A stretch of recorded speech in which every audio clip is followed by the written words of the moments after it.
If you ask someone, what do you need to do to be creative? You need a good new idea is kind of the answer. That's the starting point.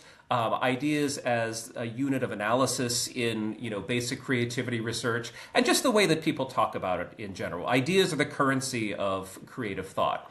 And there are plenty of times when I would begin a piece and, only have the vaguest sense of what I was doing. I might have, a little, embryonic notion of what I wanted to do here or in the other place.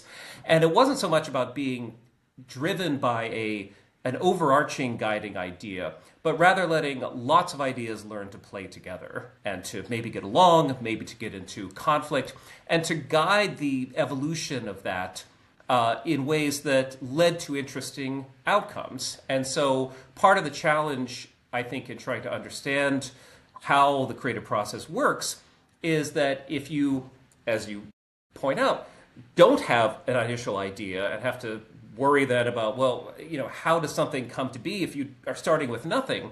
I think the answer is that the process itself can give rise to interesting outcomes. And by that I mean that if the usual approach is I have an idea and then I execute it in some way that is sort of standard for the discipline at the time, that if you begin without an idea and simply do things with the organization of the steps of getting something done, make it a little longer, move things around, something you would do later, do early, restructure the creative process, that in itself is a very powerful way to create surprise and novelty and to go in unanticipated directions. And when I look at something like the history of European painting, let's say, there are plenty of instances of artists who approach art making that way.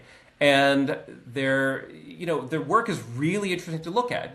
Cezanne paints a couple of apples on a table. Well, who cares? It's not the what that matters for him, it's the how. And he is, doing all kinds of things to restructure the creative process.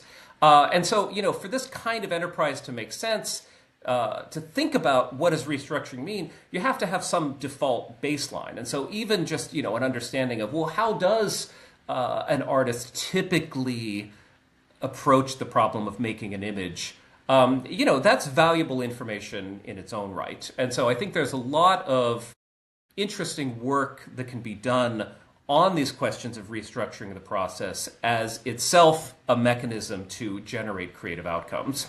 And I think that there are interesting links to things like embryological development in organisms, where you get a lot of the same features arising. Small changes in the timing of development lead to radically different outcomes. So I think this is a powerful hook into understanding an aspect of creativity that has gone almost completely unnoticed. But I think there are interesting connections in the air for something like that.